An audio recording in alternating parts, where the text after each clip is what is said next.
Thank you. Good afternoon, welcome to the last session. Last year at linux.conf.au I gave a talk called The Future of Non-Volatile Memory. I was tempted to title this talk The Past of Non-Volatile Memory, but I thought further adventures might draw a slightly larger crowd. I didn't count on being up against Keith Packard. Oh well. So I've got two main topics I want to talk to you about today. I want to talk about NVM Express, and I want to talk about persistent memory. These are basically the two things I've been working on for the last year, and also, coincidentally, the same two things I was working on the previous year. So if you go back and look at last year's topics, last year's presentation, you can see what I was talking about then, what I thought would happen, and what didn't. So the NVM Express is now at revision 1.1a. Last year it was at 1.1. There are no new features in 1.1a. The letter revisions are simply collections of errata. Errata generally meaning, oh, that's how you interpret it. No, that's not what we meant. What we meant to say was this. We are still working on features for NVM Express. Hang on a minute. I didn't explain what NVM Express is. I'm sorry, I was kind of assuming everyone had been to last year's talk. NVM Express is a standard that describes how PCI Express cards with storage on them can be talked to by the host operating system.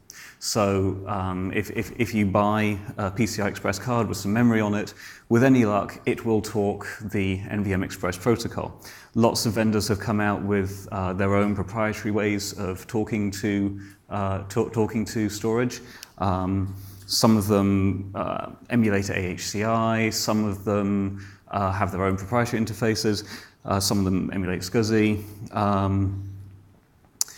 The problem is, last year I said, pretty sure some products are going to ship this year. Products are definitely going to ship this year, for sure. Since last year, there's actually been a plug fest at the University of New Hampshire. The University of New Hampshire offered to the NVM Express committee that they could run interoperability testing in their interoperability lab. And so there was one test.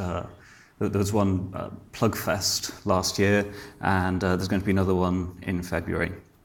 So we actually have three drives. Three vendors have come up with drives that do meet this, that do pass the plug fest, but they're not for sale yet. I can only assume that these vendors are doing testing, further testing. So, the Plugfest kind of tests some basic stuff, make sure things, that it does obey the standard. I assume they're doing things like stress testing, corner case testing, things that will make sure that when their drives go to actual customers, that customers don't say, hang on a minute, when I do this thing, it falls over. So, I'm not too concerned that no drives are actually shipping yet. I think it really is just an abundance of caution that's causing these companies to have not shipped a drive yet. But yeah, this year for sure, you will be able to go to a shop and buy one of these cards. There are enough prototype cards out there. I've got 3 different prototype cards at this point. I've heard of 3 other prototype cards that exist and I don't have. So if anyone wants to talk to me about sending me a prototype card, I don't work for the part of Intel that makes drives. I work for the part of Intel, you can see in the corner, software and services. I write software. I'm in the Open Source Technology Center. If we need to set up some kind of Chinese wall so that I don't talk to them about what kind of drive performance I'm getting with your card, very happy to do that kind of thing. That's okay. So what have we done in the driver since last year?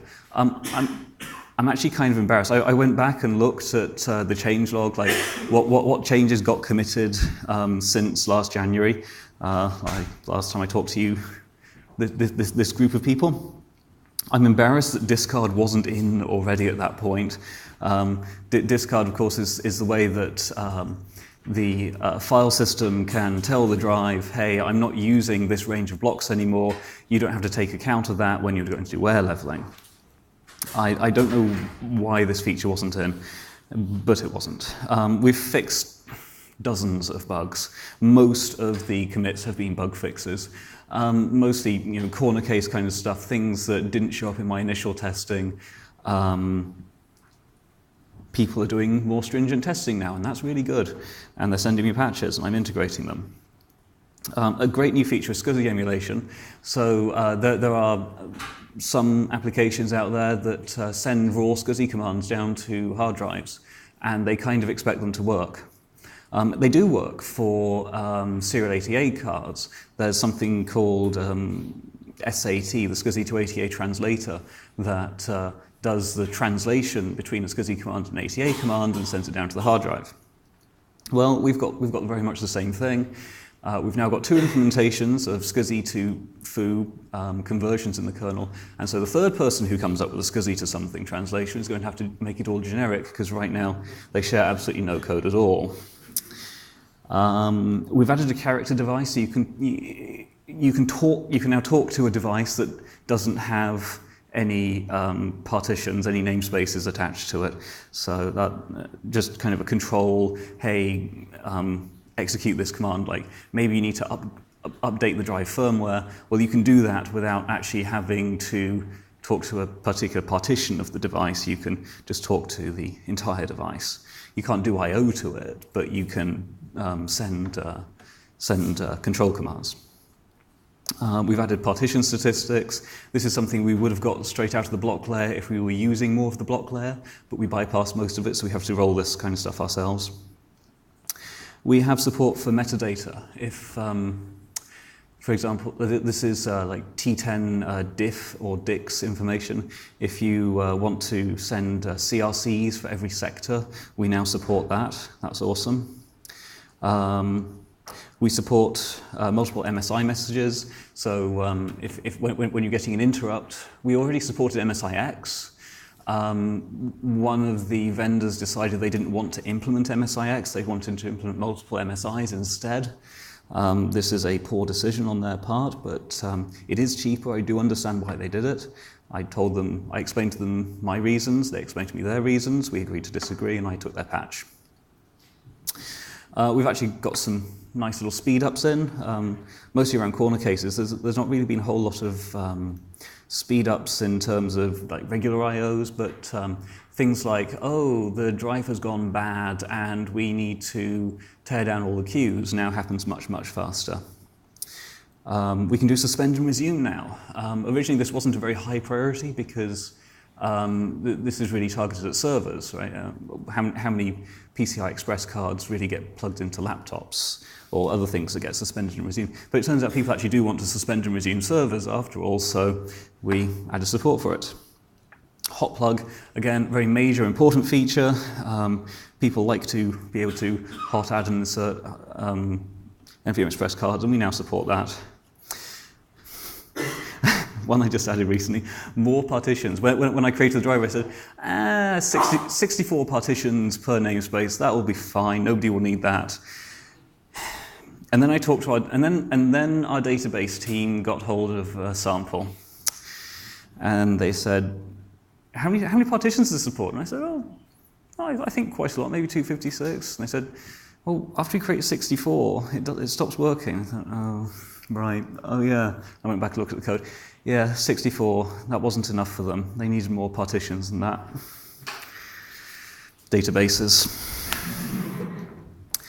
I've had contributions from dozens of people. None from any Australians. If you want to be the first Australian to contribute a patch to my driver, I'd be delighted. I particularly want to point out Keith from Intel, Keith Bush. He's been an absolute star. He has contributed by far the majority of patches since last January. He has, I think, contributed more than I have. He is wonderful, and I just want to publicly thank him. But it's interesting to see where some of the people come from who are making contributions. There's very little overlap between the people who have successfully passed the drive testing and the people who are making contributions to the driver. So I think there's a lot of people out there who are perhaps in stealth mode at this point about whether they're working on a driver or not. I'm getting a lot of patches from Gmail, but I can figure out who they So there's still work in progress on the driver front. We're fixing bugs. There is an existing feature in the spec we're not taking advantage of at the moment, which is where you can tell the drive to go into a lower power state. You can say, I don't really want you to run at 20 watts. I want you to run at 15 watts instead. I'm willing to accept the lower performance. Go ahead and save me some power.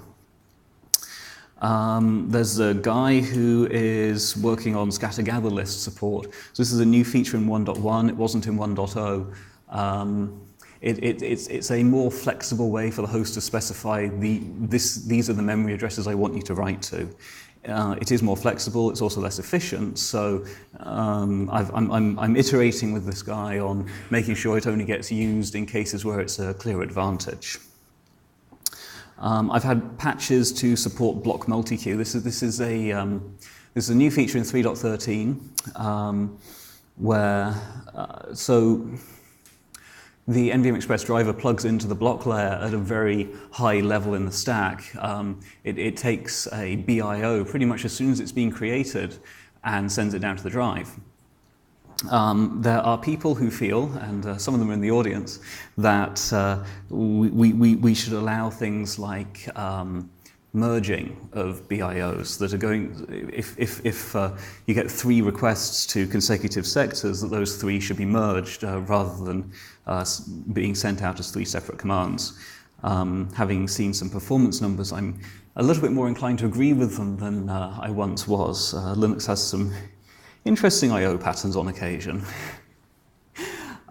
So yeah, we're negotiating how that one's going to get accepted, and I'll talk a bit more about that one later. There are some bugs in-house in how the SCSI layer, in how the block layer handles the DIX metadata that I was talking about earlier, and my colleague Keith has been frantically submitting patches, and they're being ignored at the moment. So next time I see Martin Peterson, I'm going to smack him a little bit. And we are working on various latency improvements, and that's what I want to talk about next. So handling an interrupt costs 2.5 microseconds. That doesn't sound like a whole lot. I mean, you know, you can still, you can't get a whole lot done in 2.5 microseconds. It's maybe execute 7,500 instructions. It's not nothing, but you know, 2.5 microseconds isn't that much. But when you start to talk about, oh, I've got a 1,000,000 IOP device and I've put it on a machine with 4,096 CPUs, then 2.5 of those CPUs are being used to do nothing but service interrupts. And you can see a customer saying, do I really need to spend 2.5 CPUs just to service interrupts?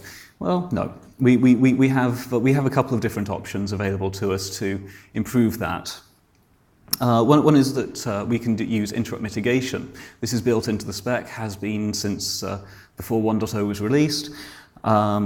There's a timer on the drive, and if you can configure the timer to only let an interrupt out of the device after a certain number of microseconds have expired. So you know, that's kind of cool. And it's also got a get out where if you can also configure the threshold for how many IOs have completed. So if 100 of them complete, it will also fire off an interrupt because clearly the host isn't keeping up to its end of the bargain on scanning the queue frequently enough, scanning the completion queue frequently enough. But a more interesting thing is something that a few of my colleagues worked on. Jizhu Yang in particular submitted a paper to, I believe it was FAST a couple of years ago, where he talked about doing synchronous IOs. And what he did was, is usually when one submits an IO to a block device, one sends it down, makes a note, allocates the data structure, so keep track of the IO, sends the request down, waits for it to come back, the interrupt triggers, and it does a completion. Well, what he did instead was just, we have a prototype device around called Chatham that basically does I/O directly to DRAM. So the completions come back very quickly. I think maybe a microsecond or two. So by the time you've scheduled away, handled an interrupt, come back, the I/O has actually been done for like 4 microseconds at that point. So what he did instead of sleeping, he would spin. So he'd submit an I/O, and then he would just look at the completion queue and say, has it finished yet, has it finished yet, has it finished yet, has it finished yet? And once it had, he'd return. And he got some great latency improvements. I think it was like 8 microseconds down to 5.5 microseconds. So hey, that's really good, except of course you're spinning the CPU, burning power for 5.5 microseconds. And I can see Paul McKenney's eyebrows twitching. I improved on that slightly, in that, so he would just do one I/O at a time, and that's going to limit you somewhat, right? Because you basically can't do more I/Os than the product of the reciprocal of the latency of the device, right? So if you take 10 microseconds to complete an I/O, you can't possibly do more than 100,000 I/Os per second.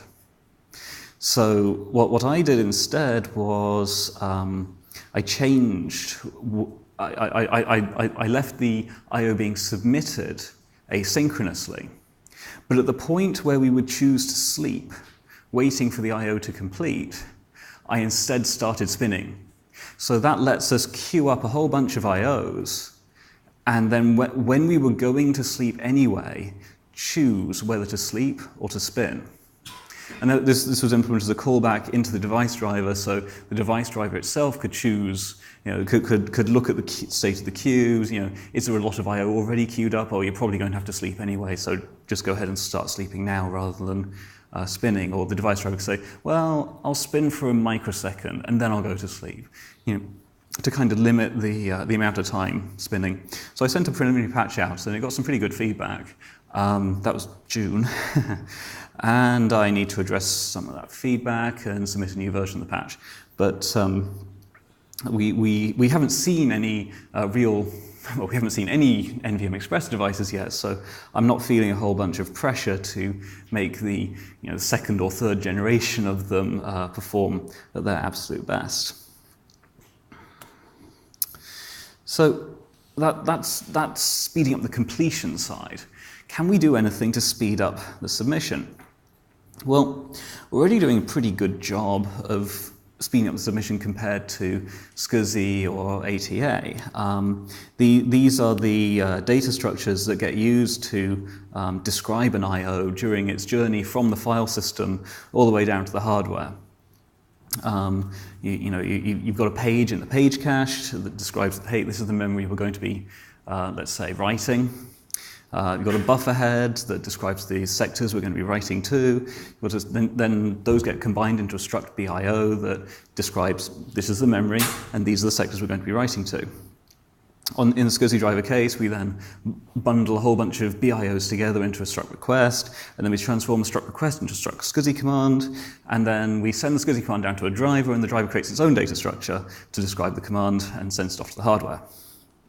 Well, in NVM Express, as I said earlier, it hooks in a fairly high level in the stack, and so we translate the BIO directly into a driver-specific data structure and send it off to the device. So that's pretty cool. We've chopped out a couple of layers of abstraction here,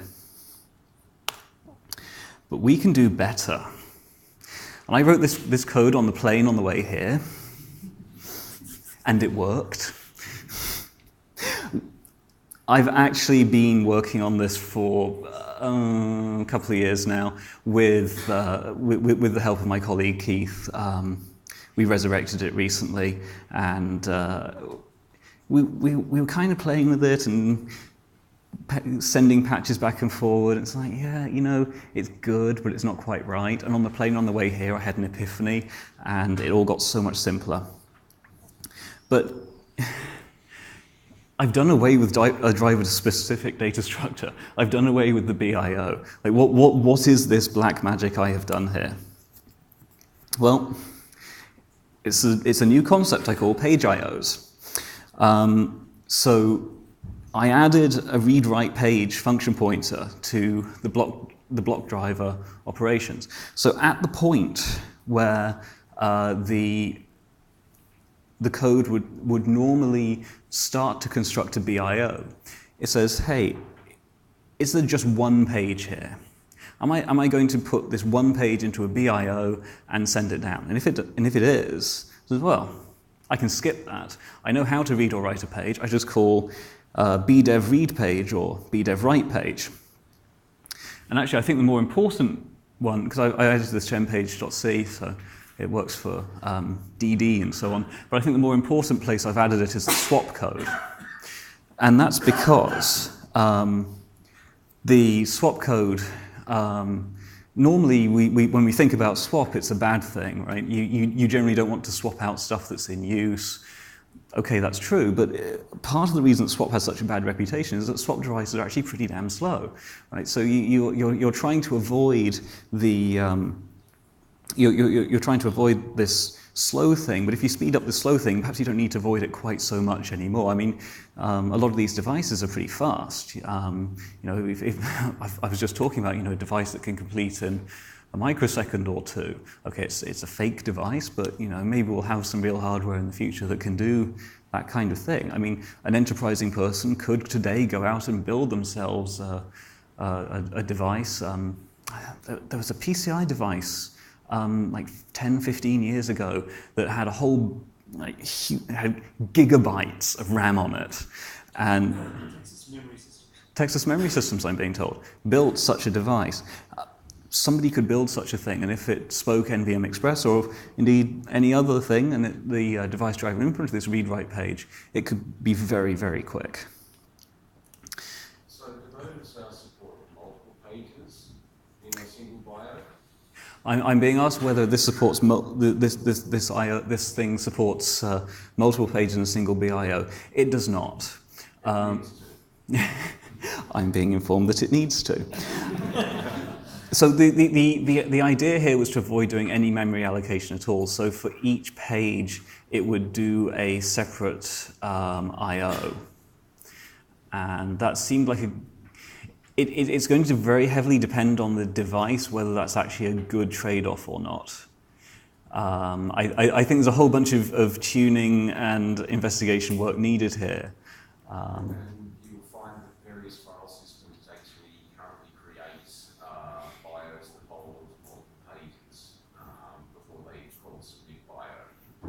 So you have file systems that are not able to send a single page at a time right now. The XFS author is informing me that certain file systems create BIOS containing multiple pages and cannot. So what I do is in the MPage code, at the point where you're going to add a page to a BIO and there currently isn't a BIO, it will just send that page down instead. So where the file system would have created a BIO with multiple pages, it will send down those multiple pages one at a time. Now, if a BIO is being constructed somewhere else, that's fine. I mean, it's just going to go down the normal BIO path. Or if there's anything special in any way, like it's less than a page, or it ends early, like, there's all kinds of get-out clauses that just say, yeah, just go back to the regular BIO path and don't worry about this special thing. It really, to me, this was all about swap, and the fact that I could do it at all in the MPage code was just a bonus. So this is all it takes for the RAM driver. I was so impressed. It's like 10 lines, and I could get it all on a slide. And I think it's even reasonably viewable. Paul, do you agree? Is that actually viewable? Yeah? Okay. Big enough. Okay, great. So yeah, there's great. Yeah, so I was actually pretty lucky here. Like this BRD do BVEC, that's an existing function inside the RAM disk driver. It says basically Basically, that's memcopy. It's very little more than just, hey, you should do this memcopy. Page end.io, that is a new function that I cut out of the middle of mpage.c. Every single line of code in page end.io already exists in mpage.c. I just factored it out into a new function. And everything else is just BRD stuff. You know, it's boilerplate. I mean, really, there's 2 lines of code here. It's call this function that already exists, and then call this function that will exist after my other patches. NVMe got a whole lot more complicated. I had to do a whole bunch of different changes to it, and it ends up being hundreds of lines because I'm touching a whole bunch of different stuff. I'm changing prototypes, and when you change a prototype, the whole driver got changed. But I think this is really important. We can do a swap I/O without allocating any memory. Right? I mean, it's always been crazy to me. Yeah. Oh, in order to write out this page to free up some memory, we need to allocate some more memory. No. Just create a way to get rid of pages out of the page cache. Like, write them back and be done with them. And this lets us do it. And this just makes me inordinately happy. Then I went to Rusty's talk, and he was talking about the VirtIO block driver. I was like, why didn't I think of hacking that? So it's not quite as good as NVMe, and it's not quite as good as BRD. I mean, you know, it's a 41-line patch. It does a couple of nasty tricks to squash some stuff into places it doesn't belong. It still does a memory allocation. It is a bit of a hack, and I know Rusty's going to absolutely hate me when I submit the patch, but I'll submit it anyway. It's a nice one. I mean, that's not a huge patch, right? 41 lines, 41 additional lines. It's not much. I don't even know if it seriously. I don't think it's going to be a performance improvement. I just did it to show that it could be done. It could be done without being nearly as invasive as the NVMe driver. The changes I did to the NVMe driver were really invasive to the driver, but I felt it was such a huge win to be able to do an I/O without allocating memory that I really wanted to do it. And the approach I took with VirtIO block was I want to show what the minimal change is that I can do to a real driver and still have it work. I don't think it's actually a good idea to do that to the VirtIO block driver, but I wanted to explore that possibility. So that's all the cool stuff I've been doing on what we might call standard block-based stuff. So now I'm going to talk about persistent memory, which is the other half of my job. Unlike NVM Express, you can actually buy NVDIMMs today. They're not cheap. A colleague likes to describe them as being for boutique uses. If you have special uses and you know what you're doing and you're willing to write an awful lot of code, you can change your application or your kernel to, and probably both, to let you do things. So these NVDIMMs are generally finding their applicability at the moment in caching applications. So you might well find them plugged into high-end storage arrays, for example. And often they're DRAM with a great big capacitor on them in case the power goes out. Or they're DRAM acting as a tiny cache in front of a whole bunch of flash memory. Or they're a chunk of DRAM, a smaller capacitor, and a bunch of NAND. And on power failure, it will write back everything that's in the DRAM to the NAND. There's lots of different ways that people are making NVDIMMs today. Looking into the future, which is what I did last year so successfully, there's 4 or 5 different technologies being pursued by 3 or 4 different companies, because some companies are pursuing different avenues all at the same time, that look to be likely to produce something that has the kind of density of flash, but the speed of DRAM. At least that's what they're all promising. Every single one of them is promising this. And I can only assume that one of them will eventually succeed. And when they do succeed, I want Linux to be ready to support them, whenever that's going to be. But in the meantime, we can test with NVDIMMs, and that's really cool. We've actually gone out and bought some. You can go out and buy some too if you've got the cash. So the characteristics we want to talk about here for persistent memory is that it's byte addressable. And really that means cache line addressable, because that's what the CPU doesn't go off and fetch a single byte, it goes off and fetches a whole cache line, so maybe 64 bytes, 128 bytes, that kind of thing. And we want it to be able to sustain CPU reads and writes at full speed. You know, we don't want this to be slowing down the CPU at all. The CPU architects get very angry if you suggest to them that maybe the CPU might have to stall on this stuff that's almost memory. And it's always accessible. There's some people who are creating NVDIMMs that are kind of paged. You have to write a special value over here, and then you get access to this much of it, and then you write a different value, and you get access to this bit over here. We don't support that kind of thing. That's not interesting to us. Well, it's interesting, but it's not readily supportable through this interface. So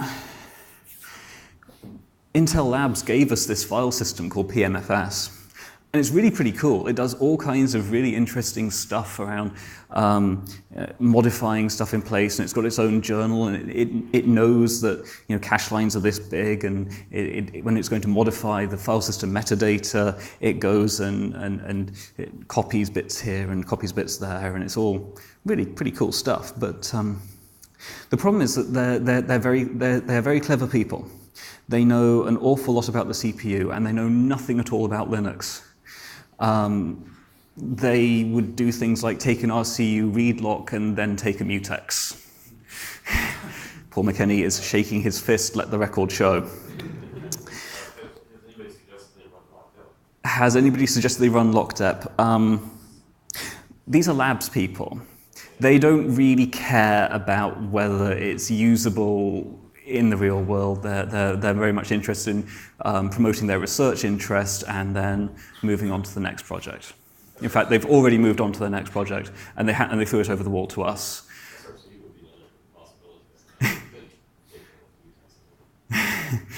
Paul's suggesting we could replace all the mutexes with RCU, and SRCU, right? Yes. No, we're not doing that. We decided to reluctantly abandon this special PMFS because it was very, very clever, and I'm sure for some workloads, or probably in a lot of workloads, it would be faster than a standard file system. But in terms of an application workload, it doesn't matter. What we think are the interesting workloads for persistent memory are people who have in-memory databases. Oh look, all of a sudden doing I/O to this in-memory database is really, really fast. So we decided to look at standard file systems like ext2. Oh, it's already got this XIP option, and this was contributed by some guys from IBM. Back in 2005, and their use was S390 with lots of virtual machines, and they wanted to share all this memory, so they had a special block device that exposed host memory, and it let them, it achieved their goals. So great. On the other hand, ext2, kind of old, doesn't support a whole bunch of modern file system features. Let's port it to ext4. And then Dave Chin reviewed our patch. And then Dave and I started arguing.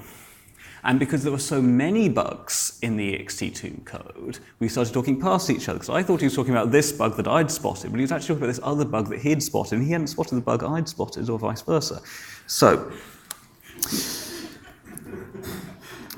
this is the one that I spotted. It's actually kind of complicated, and I don't have a whole lot of time left, so I'm not going to go through it in any detail, but I had to add an extra mutex, and that was actually fairly straightforward. The one that Dave spotted is much easier to explain, which is that they didn't have any locking on the read path, which meant if you truncated while you were doing a read, you were reading somebody else's memory all of a sudden. Dope. So, unfortunately, Dave's, while easier to explain, was slightly harder to fix in that I ended up rewriting all of the things. Literally, it started out as being 900 lines of code. It finished up being 900 lines of code. Not one of them is the same. Paul McKinney talks about... There's a white space line. That, yeah, there's a curly bracket. Yeah, you're right. Yeah. But the nice thing was it added support for AIO. They didn't have support for AIO in the original code, so that was kind of cool. We also restructured the code. So before, the XIP code would be called, and then it would call into the file system and say, "Hey, I need these pages," and the file system would then call the device driver and say, "Oh, what's the address for this page?" And like Dave said, that was stupid and wrong and evil and a layering violation and so on. So we don't do that anymore. Instead, the file system gets control really early and says to the XIP code, "Here's how you asked me about blocks." And it's the same get block interface that gets used for everything else in the VFS. So that's nice, less code to write. And the XIP code will then call the file system and say, "What blocks is that?" And then the XIP code calls the block driver and says, "What addresses are those?" Rather than trying to thread all this through the file system, it calls the file system and then it calls the device driver. Much simpler. We believe, since these people are talking about creating technologies that have the kind of density of Flash, that we're going to get huge quantities of this stuff. I mean, if your flash drive today, you have to buy a flash hard drive, I mean, look at the capacities, right? 160 gig, 200 gig, 800 gig. We're kind of anticipating that you're going to be getting terabytes of this stuff. And if you have a terabyte of this stuff, you probably don't want to be mapping it in 4K pages, because your CPU is just going to be thrashing its TLB. So one of the patches I sent out adds support for faulting on 2 megabyte pages. And it reuses a whole chunk of the transparent huge page infrastructure, which actually worked out really nicely. And then we added support for, well, I've got a tentative patch in the work to do the same thing for 1 gigabyte pages. It's pretty tentative. I haven't done any testing this at all. I didn't think it was going to be possible, and then somebody showed me, "No, go on, give it a try," and so I did, and it was only like 100 lines of code, so it probably doesn't work, but it looks like it could work. But one of our challenges with this is that we're going to need file system block allocators to understand that all of a sudden they're going to need to do aligned contiguous blocks, because if you're putting in a 2 megabyte TLB entry, what you're pointing at, the memory you're pointing at, also has to be aligned. And certain file systems already have this, and other certain file systems don't. So, that's going to be a challenge for some people, and it's going to be adding 1 bit to somebody else's file system. So that will be cool.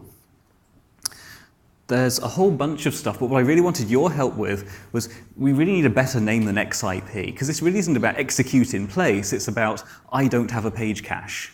Or I'm bypassing the page cache. Whereas, because it's not just about executing in place, it's mapping in place, it's doing all kinds of. But XIP is kind of a cool acronym. I really like the XIP acronym. But Linux actually uses XIP 2 different ways right now. If you go grepping for XIP in the kernel source, you'll find that the MTD code uses it to talk about executing the kernel out of Flash, out of NAND or NOR. And we're using it to talk about putting user space binaries, executing user space binaries out of our Flash or Flash equivalent. So I'd really like to have a better name if anyone can come up with it. There's a parallel to direct unbuffered I/O, so it's almost a direct execute, really. Yeah, the suggestion was this is really direct execute. It's very parallel to ODirect, So direct execute. I quite like that one actually. Any other suggestions? So you can send me email. I'm willing to take suggestions for a while, but basically because we've rewritten the entire file, this is the perfect time to give the file a new name. So, you know, soon. Send me email soon. Any more questions? Okay. What about the capacity of this new run types? What about the capacity? Well, they don't. Is it comparable to SSDs or is it comparable to normal DRAM? We don't know what the capacities of these things will be because they don't exist yet. We're anticipating it's going to be like SSDs because if you look at what people are publishing in the literature, you can see that they're saying things like, it's the density of NAND. Okay. Well, I'm concerned from a data center perspective. We probably can make use of it in some way, but probably big data is not suited for, or it's too expensive probably for big data. Maybe. For this case, I would need a file system which does the current journaling no longer to the block device, but to the new RAM types. The data themselves would remain in page buffer or page cache. Okay, so hang on, I've got to repeat all this. Give me a second. All right, so the concern is that in the data center with big data, that it's all going to be it's going to be too expensive to keep everything local to this machine. And I think there's definitely going to be some usages where this kind of stuff is just not appropriate. In a corporate environment, data does not live on the server, data lives on the SAN. And the best you can do with persistent memory in that kind of environment is going to be cache, right through cache, of what's out on the SAN. So yeah, there's definitely work needed to enhance things like Ceph and other kind of storage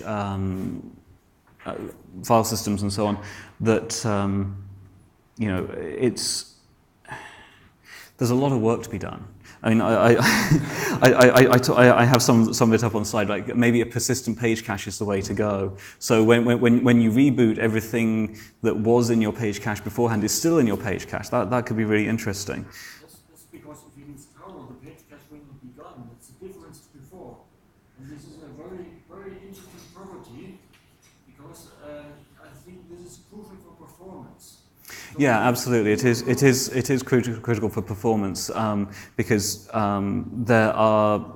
We've talked to some people who talk to customers, and the customers are saying when we reboot or when we have unexpected downtime, it's not just that the machine is down, it's how long the machine takes to come back to a steady state where it's got all the stuff cached that it needs to have cached. And if they could only have a way to reload their cache quickly, they'd be much happier. And this does solve that customer problem. Also, the flash operations are much cheaper now. The flash operations are much quicker. F-Sync or whatever. Yeah, so sync is actually a problem, and I've only got 2 minutes left, in fact 90 seconds left of this talk, so rather than getting into sync, does anyone else have a question? Yes, sir.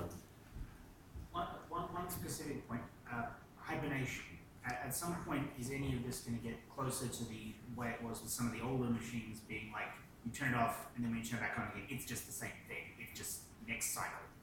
Okay, the question is hibernation. Is what we're working on here going to bring us back to a point where you just close your laptop, remove the power, plug power back in at some point later, open the laptop up, and it's all just still there? That isn't something we're looking at right now.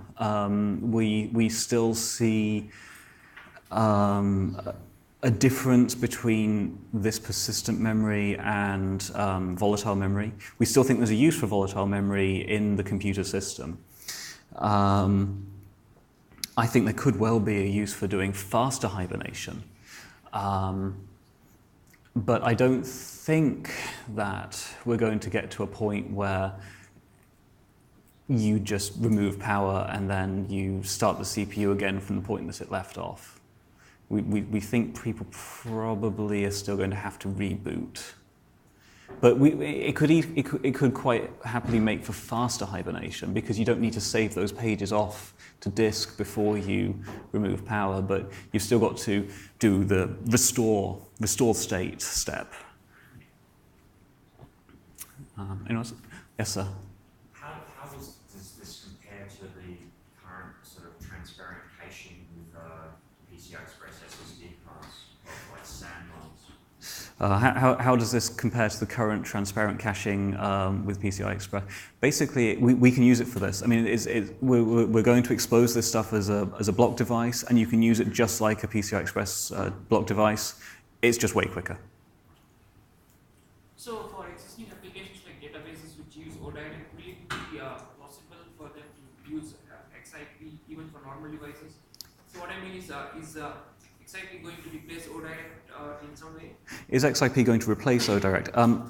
The XIP code does implement ODirect now, after the rewrite. It basically all I/O is ODirect to this stuff. But applications like databases that have chosen to use ODirect will still see we'll see what they expect with ODirect, which is that it doesn't get cached in the page cache. It just goes straight through to media, which is what they want. ODirect will cost an in copy of the data, and that's it. Yeah, yeah. If you want to modify in place, you need to use that. That's right. I'm out of time, I understand. So thank you all for coming.